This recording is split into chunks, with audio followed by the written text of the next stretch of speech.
1956 en France, un certain Raymond Kopa entre dans l'histoire du football mondial. C'est vrai, c'est justement pour ça. C'est justement pour ça, mais rassurez-vous, j'ai... 1989, Angers, un dimanche matin, 9h. Notre-Dame-des-Champs affronte la Vaillante, un match de vétérans 2. On joue pour le plaisir. Le 11e titulaire de l'équipe de Notre-Dame-des-Champs arrivera 20 minutes après le coup d'envoi. Dans l'équipe de Notre-Dame, le footballeur français le plus titré de l'Hexagone, Raymond Kopa, 58 ans. Même silhouette, mêmes attitudes, même dribble, même contre-pied, même enthousiasme. Bref, Kopa, symbole d'une époque vraiment pas comme les autres. Mon époque a effectivement été une époque extraordinaire. Tous ceux qui me rencontrent me disent tous la même chose. Raymond, dis donc, à chaque fois c'est Raymond Kopa. Jamais monsieur, et c'est sympa. Ils me disent, ben oui, qu'est-ce qu'on s'est régalé à ton époque? Et je réponds, mais moi aussi, je me suis régalé.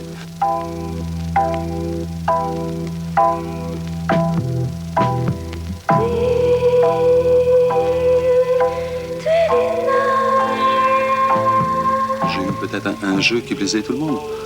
Un jeu qui était axé sur, bien sûr, l'intelligence, la précision, et qui a certainement plu. Et parce que aussi j'ai duré. On ne marque pas une époque en jouant 1 an ou 2 ans. Mais moi, cette aventure a duré très très longtemps.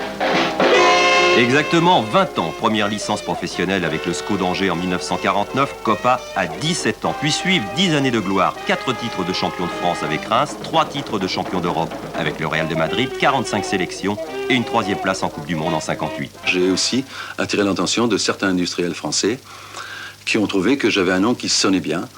Puis Kopa, 4 lettres, c'était fantastique. J'étais en avance sur tout le monde. J'étais, je crois, le seul, véritablement, le seul joueur professionnel à avoir attiré l'attention de pas mal d'industriels. J'étais transféré au Real Madrid pour 52 millions de centimes et je gagnais 2,5 millions de francs à l'époque. La nouvelle vague tricolore déferle en Suède. La France décroche une 3e place à laquelle personne n'osait penser. Artisan de ses résultats, un meneur de jeu fantastique, Raymond Kopa, sacré meilleur joueur de la Coupe du Monde. Ma génération n'a pas gagné d'argent. D'ailleurs, pour la plupart, la reconversion a été difficile. En ce qui me concerne, j'ai eu une continuité.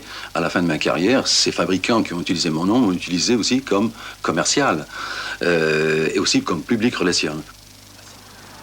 Raymond Kopa est actuellement directeur commercial d'une marque de vêtements de sport. Il parcourt 80 000 km par an et c'est un homme heureux. Je suis riche, je suis milliardaire de souvenirs et c'est déjà pas mal. Angers, 11h, Notre-Dame-des-Champs s'est finalement imposé face à la Vaillante par 5-2. 2 buts de Raymond Kopa. Encore.